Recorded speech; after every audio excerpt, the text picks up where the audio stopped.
Welcome to For the Love of Books, a podcast by Lanarkshire Libraries.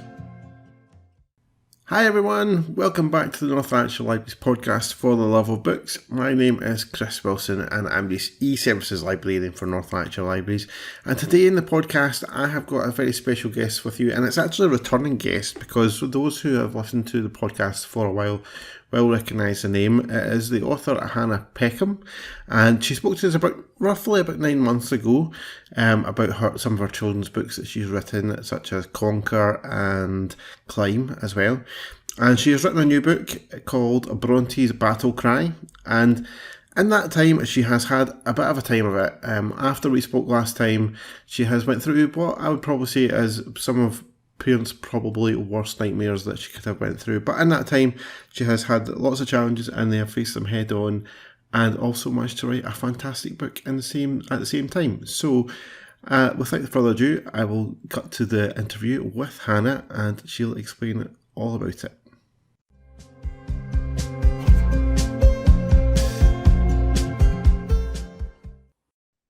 So, Hannah, welcome back to the podcast, and thanks for joining me again. For any of our kind of listeners that kind of followed us all the way through, will know that you were on around about 9 months ago. Can you believe it's been that long since you were last on? Oh my God, you know what? It actually feels like 9 years. Not just because so much has gone on. When you said 9 months, I was like, really? It feels like forever. But thank you so much for having me back. No, that's perfectly fine. And you, in that first podcast, you did mention that your next book was coming out soon, and it was featuring a little dinosaur. And now that book is here. It's called Bronty's Battle Cry, and it's out for everyone to enjoy.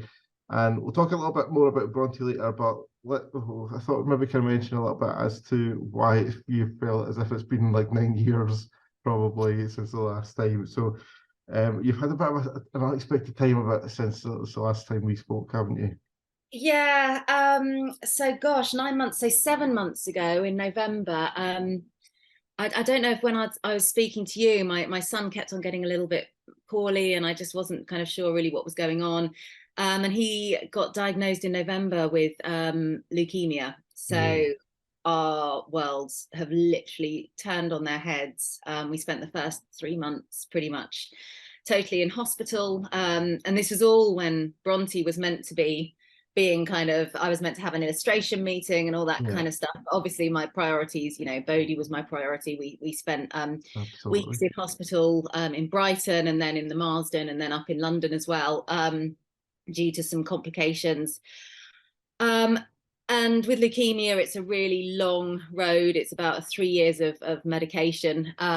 But after 7 months, the first 7 months, they really try and kind of get the leukemia into remission and really attack it hard. So it's been quite brutal, but he's now out that stage. We've got the nurse coming this morning actually, and we're checking his bloods, and then to see if he can go on to the next stage of treatment, which is 2.5 years of maintenance, which is just kind of trying to keep on top and making sure that the leukemia is not kind of hiding anywhere. And it's meant to be less intense. So yeah, it's been a bit of a horrible nightmare, but Bronty's been with us all the way, because every few weeks, my publisher, Award Publications, sends some illustrations of that Hannah did for us. It's confusing. The illustrator's name's Hannah as well. Yeah. So many a hospital bed we were sitting in, and we'd open up the pictures. That's when we first saw Bronty, who's a little blue brontosaurus, and obviously blue because blue is Bodhi's favorite color. He got to choose the color. Okay. Yeah. So yeah, it's been one little kind of beacon of light. I wasn't quite sure that we'd ever get here, publication day, but we are, and we're home, and so that's really good. Fantastic. And how is Bodhi doing now? Is he kind of doing not too bad at the moment? Yeah, he is. I mean, like I said, we're really lucky. He's got a really good prognosis. As with lots of leukemias, but the thing is that it's just such a long road, because it's not like a tumor where in one place it's blood, so it's all over the body, so they have to like really intensely treat continuously. So he's been through so much, but he's just so resilient and such a ray of light. I might not say that when he's on his steroid course, because that's an absolute nightmare, having a 4-year-old on steroids with kind of like the moods and everything, but you know, it's a key part of the treatment. Yeah, and he's great, although he did wake up at 3 o'clock this morning, so that was a bit of a nice surprise. But no, he's doing really well, and he's just my little superhero, really. Yeah, I mean, he is such a great little character, though. I mean, I check in quite often on Instagram to make sure how you guys have been doing with everything that's been going on, and he's just always so full of energy, isn't he? He's always getting such a full of life and thing, and it just reminds me quite of the sort of whirlwind of my household quite often. Yeah. With my two.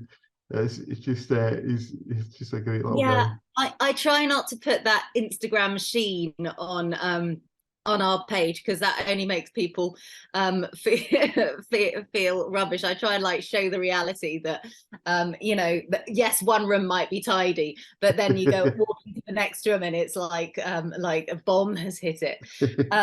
Which is, I think, 90% of parents. I'm hoping.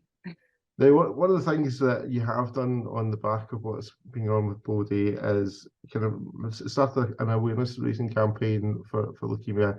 And if anyone wants to find out more about it, you should look up the hashtag Pants to Leukemia. And that must be a real sense of achievement you've got for that, because you've raised a lot of money, raised a lot of awareness and things like that for a lot of campaigns and stuff like that you've done. There's probably quite a lot to be proud of with that, I think, as well, and kind of done there. I think when you get a diagnosis like leukemia, where there, as a parent, there is just nothing you can do. You've just got to trust the doctors, and we spent a lot of time in hospital. I wasn't able to obviously go and do my job counselling young people because I was just in no place, but also, you know, I couldn't leave Bodhi. He just wanted to be next to me. And trying to get your head into anything, you know, the whole, you know, my whole world was Bodhi focused.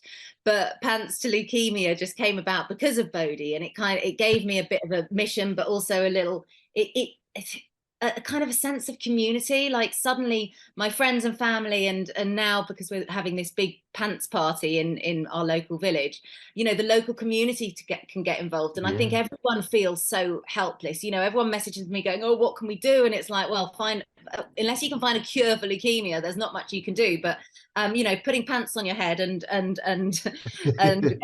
taking to Instagram. Thank you for your post, by the way. Yeah. If people dig hard enough, they will find me on there somewhere as well. And there's far more important people than I am who have done it, such as Holly Willoughby as well, who I believe you went to school with. Holly Willoughby, is that right? Yes, yeah, I did. Were you surprised how high the kind of exposure got for it? Because you were on this morning with Holly as well, weren't you? Yeah. Well, that was so it was actually kind of, Pants to Leukemia. It was Bodhi's birthday weekend. I was bracing myself, like, oh no, it's going to be another kind of awful. I'm just going to feel terribly sad, and Bodhi's not, you know, he's not seeing his friends, and suddenly I turned around and he was running around the hospital room just with pants on his head, at which point I took a photo and sent to this WhatsApp group, because it was very intense trying to keep everyone updated with Bodhi. I set up a WhatsApp group, and Holly was one of the first people to get back, and she said, that's it, I'm standing in solidarity with Bodhi and I'm going to wear pants on my head all day. And which kind of set something up, because then someone else went, well, let's see. And so then someone else sent a picture of themselves with pants on their head, and then it all just kind of took off from there. So and then that night I was like, maybe Pants to Leukemia is a thing. So so I did that, and then Holly messaged me about a week later and just said, look, the producers have got hold of this. Do you want to come on? And it took me a little while to just double check, because I was like, you know, is this something we really want to do? But actually, you know, we'd had such a horrible time in hospital, and going up in a posh car, although it was quite an early morning, and Bodhi got a big bag of presents and stuff, so it was actually just quite a special, nice thing to do. I don't think realised the magnitude of it, the next day he sent them a message just going, "Why are you not wearing pants on your head?" Because they were on the TV in the background. And Holly sent a little message back in between ad breaks, just saying, "Oh, sorry, Bodhi." I can't remember what she said. I think she might have said they were, I don't know. Anyway, so it was nice. Yeah. Yeah. And he also got a very special message from a very, very, very successful person in Chris Hemsworth, aka Thor, because Bodhi was, I think, was it on this one? He was wearing the Thor outfit? It was. So Bodhi has got a crate, like he just loves superheroes. Although I keep on telling him that he's the biggest superhero most of us know. So it was when the producers, they asked Bodhi what he'd like, and one of the things he said, "Oh, well, I don't have I think he said a Thor outfit." And so they bought him the most gorgeous Thor outfit, which was pretty amazing, because he was having a bit of a like 2 minutes before we went on, he was like, I broke his Milky Bar. It was a really bad idea. End of the world. On live television. But luckily the Thor outfit kind of took over, and it was all right. So he came on and was just gorgeous, looked so cute in his Thor outfit. And yeah, Chris Hemsworth sent him a message. Which is quite funny, because Bodhi keeps on saying to me, "I'm going to have his job when he's older, mummy." So, you never know, he might do. Chris Hemsworth better watch out, because Bodhi is gunning for your job. That must have been pretty special for him, and that was something that will kind of last with Bodhi for forever for him, because I mean that's quite a special thing, getting such a message from a real kind of hero to him as a character and a person, I think, as well. Yeah, I mean, once again, I don't think he quite realizes the magnitude of some of these things, just like he doesn't realize the magnitude of a leukemia diagnosis. He also doesn't realize the magnitude of an A-list Hollywood star sending him a message, which is just that beautiful kind of childhood innocence, isn't it? Yeah. I was very impressed when I saw Chris Hemsworth sending him a message, and so I was overawed for Bodhi. I know, me too. I think yeah, definitely it was a message for Bodhi and Mummy, to be honest. Mummy was smiling for the rest of the day in hospital. Yeah, I bet you were. And as you mentioned earlier on, if people do dig hard enough, they will find a picture of me somewhere on the internet with pants on my head too. And it's all for the Pants to Leukemia hashtag and campaign and things like that. Is it still going strong on social media, the campaign? There's a Just Giving, so it's Just Giving page. If you look up Pants to Leukemia and Team Bodhi, there it's kind of coming in dribs and drabs. Lots of nurseries and schools are doing like Pants on Your Head Day, and then that's really great. I've got someone doing a skydive wearing pants on their head. So lots of little things, and we're throwing the Great Big Pants Party in Hurstpere Point. At the moment, my sister and my mum are creating orange and blue bunting, orange for Leukemia UK, blue for Bodhi's favourite colour, to hang all across the streets of Hurstpere Point outside all the local businesses. So they are buying the bunting off us to kind of turn the local village orange and blue. We've got the Bodhi's favourite bakery, Truffles Bakery, are turning their sprinkled donuts orange and blue for the week. Wow. You've got loads of people coming down, including Nellie and Woody Cook, Norman and Zoe Ball's children. They're going to be DJing. There's a world record attempt. I've hopefully got a Sutton goalie coming to be the Beat the Goalie, but he's just telling me if he's going to be off work or not. On the 28th of this month, he's going to confirm whether he can come or not. And we've got a world record, and I'm going to be doing a reading of Bronty, and another one of my publishers, authors, Sue Monroe, she's going to come along and do a reading. There's just so much going on, and it's all for Leukemia UK. So yeah, the Pants to Leukemia. We are not going down without a fight. I said the other day, they said, well, when are you going to stop? And I was like, not until there's a proper cure for leukemia. 3.5 years. Fantastic. So if anyone's listening and they want to get taking part, what's the best thing they can do? Is there's a Just Giving page they can donate from as well, and I assume they can just kind of take part on social media, kind of like I did. And yeah, absolutely. So there's So I'm on Instagram, h.j.peckham. There's so people can kind of find me on there. And I keep you up to date with the Great Big Pants Party, so you can come along to the Pants Party. If you wanted to, you could donate a prize to the Pants Party, or just put your pants on your head with the hashtag Pants to Leukemia, and then donate a small amount to the Just Giving page. Or if you wanted to do a bike ride, I've got my friend running the marathon. She sent me the other day for Pants to Leukemia, with pants on her head, obviously. She sent me a message. She was on some kind of cross training bike or something, and she was sweating. And she just said, every time I get up and I go for a jog, I get goosebumps thinking of you and Bodhi. So we have a lot of support. It's really touching. Fantastic. That's really good to hear. Now, we'll move on to the book a little bit now, and talk a little bit more about Bronty. And like your other characters, Conker and Hetty from your other books, you've created another quite lovable character as well. Tell us a little bit about him and where the inspiration for him came from. I read this question. You sent me the questions, and where the inspiration came from. It's really strange because when I first started writing things, I kind of had a plan.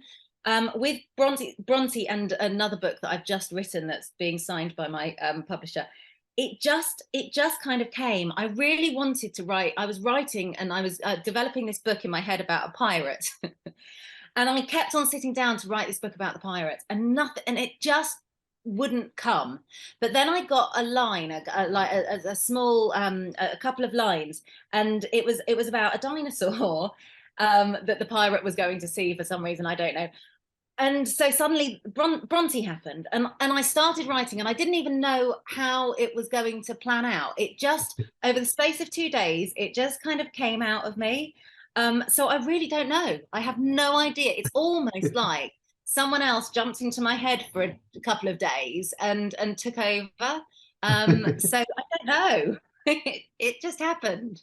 Yeah, and what a great job they did, because it's a fantastic book and everyone should try and pick it up and have a look at it.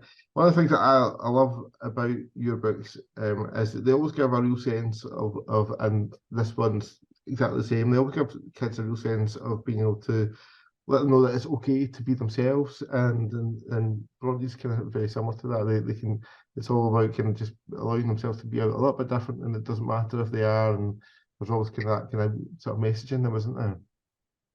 Yeah, I think that's kind of that does seem to be a kind of underlying theme of my books. Social emotional development is really important to me, and has actually stood Bodhi in really kind of good stead, having those foundations when we've been going through these really difficult times. And so I just feel, wouldn't it be great if the world was filled with loads of people that were just kind of a little bit kinder with everybody, but also with themselves, and a bit more accepting. I think there's so much pressure to kind of fit into a certain box, when actually, if you just celebrate your uniqueness and your you-ness, and then that's a wonderful gift you can give to the world and to yourself. So yeah, Bronty is a little bit different and faces some challenges with the herd, because they're a little bit mean to him. And that's the other thing, you know, building resilience is really important in the early years, because there are going to be times when you meet these challenges. And so Bronty kind of guides you through how to build your resilience, you know, by you know, stepping away and taking a moment and listening to the little things in life, but then also realizes that everybody's worried. You know, it's not just him that has these worries. On the outside, the other dinosaurs might feel big and strong, but really they're all worried like him. And when Bronty has this realization, he wants to help them, but also, you know, stand up and say, look, I'm being me, and you know, you're brilliant too at different things, and we really shouldn't worry. And then they all live happily ever after. Yeah, they're always got a nice end to the stories too, and it's a great book. And one of the other great things about your books, as we touched on in the last podcast, is that they've always got some wonderful activities at the end as well. And Bronte's no different, and it's filled with some great activities, all about self-positivity at the end, isn't it? Yeah, I just think children obviously learn best through play. And I think, you know, having an audience to kind of consolidate that learning, because they learn so much, and there's so many questions at the end of books. Sometimes, like Bodhi's favorite one for Bronte is, what is a tickle that turns into a sneeze, mummy? Because have you read it yet? Yeah, yeah, The book. yeah. Because there's this bit, there's a beetles with tickles that turn into sneezes is one of the lines, and I was like, oh dear, what is a tickle that turns into a sneeze? But anyway, so yes, so with all the questions, I just like to offer parents and teachers and libraries and whoever have the book an opportunity to consolidate what they've learnt and really build on those skills of resilience and positive talk and all of that kind of stuff. Yeah, and I think that is really important as well, and they are really kind of fun little activities to kind of tie in with the story and things like that as well. So it's a lovely idea to have that at the end of the books as well. You mentioned the last time they had you on that Bodhi was quite involved with the creative process a little bit. He's kind of like your first kind of point of call to see if the story works or not and things like that. I take it that this book got that Bronte got the Bodhi seal of approval to go forward. Bodhi loves dinosaurs. I mean, superheroes possibly would have been better, but I'll have to work on a superhero book. After superheroes, it's dinosaurs. So, yeah, he absolutely loved it. He chose Bronte's colour. But a little secret, and you might have seen on my Instagram page, I wrote Bronte as a girl, and my publisher wanted to change Bronte to a boy. So there was a couple of key changes in the end, and we went back and forth. And then I was like, okay, Bronte can be a boy. But Bodhi still had this feeling that Bronte was a girl. So when I didn't run that change past Bodhi. And when I finally got the book and I read it to Bodhi, there's quite a funny Instagram post where he's getting more and more irate that I'm calling Bronte he, and until he gets really very upset. And my publisher messaged me. She was like, "Oh my gosh, I'm so sorry. I didn't realize how upsetting this would be." So yeah, Bronte has been signed off by Bodhi. Apart from the gender, the jury's still out on whether it's got his full gold 5 stars. Oh well, I'm sure he loves Bronte just anyway, and it's great that he's kind of involved in the kind of writing process. I really love that he's kind of involved in it in some way as well. He's, you know, and he's so good. He does a lot of rhyming himself now. Fantastic. So yeah, so maybe, you know, who knows, he might take after his mummy and become a writer. Maybe someday you could do a collaboration between the two of you or something like that. Yeah, I mean, his stories are pretty great. So yeah. That would be fantastic, and that would be great. Obviously, you've just got this new book out at the moment, which I hope is going extremely well. But you did mention there as well, I was going to ask what was kind of next in the radar for you, but obviously you mentioned obviously you've got the pants party and things like that, and but you teased us a little bit by mentioning you've got a new book just kind of in the yeah, well, so it's really exciting working with the ward, because when I last spoke to you, I'm not sure if I had my kind of books out to them, but they've just been brilliant and holding my hand, and you know, I just wouldn't have been able to get Bronte out without, you know, them literally doing everything for me. So they signed with Bronte, they signed another one, which I did mention 9 months ago, but I think then that was meant to be my next one about a unicorn. It's still in the pipeline, but I've written I actually written 2 more that they're quite interested in, and one of them is really one of them's about growth mindset, which is very exciting, but I don't think that's going to be out next. I think the next one is about kind of it's it's really different, and it's really, if you kind of think about what I've been going through in the last 9 months, it's about kind of a parent's journey with a child, and how, you know, and the love and looking after them, and holding their hand through difficult times, and that kind of unconditional love. So it's really different. It's about humans, it's not about animals this time. And it's yeah, I've read it to a couple of my friends and made them both cry, which secretly I quite like. When you get a happy tear or an emotional tear, I'm like, yes, my job here is done. It's what? Yeah, exactly. So yeah, that's going to be hopefully out next year, early next year. So maybe I can come and chat to you about it and see what you think. Fantastic. Yeah, that's great. It's great to have had you back on the podcast, Hannah. And obviously, I know that you've got a lot going on with Bodhi and things today, so I really appreciate you taking the time to come and talk to us about your new book, and also to give us a little bit of an update on what's been going on with Bodhi. I really hope that the Pants to Leukaemia campaign goes really well, and your party and things go fantastic too. And it'll be great to kind of see what happens with Bronty and your new books as well in the future. So thank you for coming on and giving us a good wee update. Thank you so much for your support. Thank you.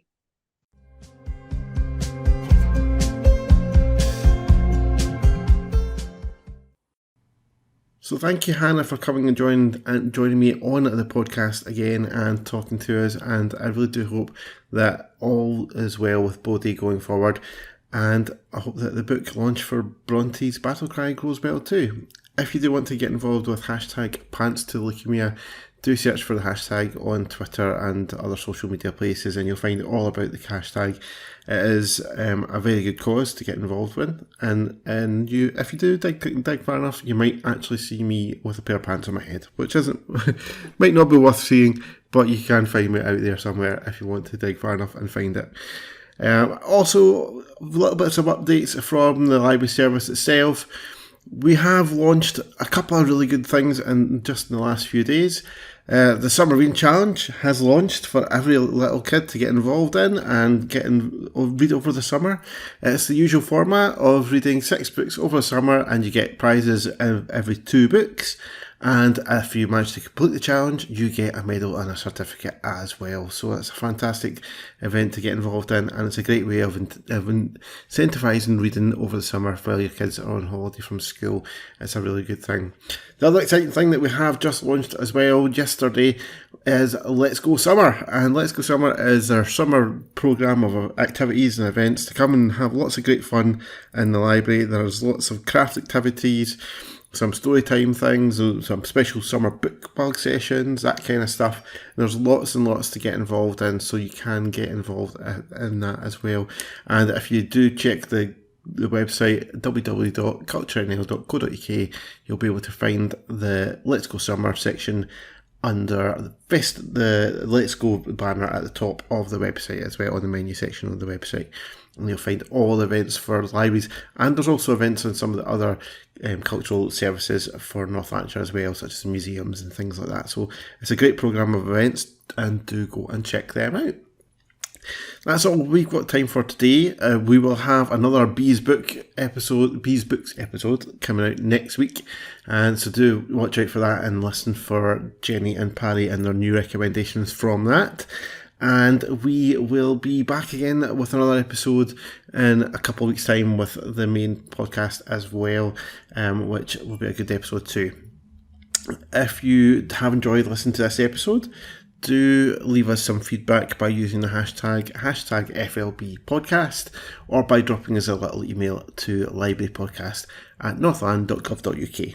But that's all for now, guys. I hope you've enjoyed listening, and do check out the hashtag Pants to Leukaemia.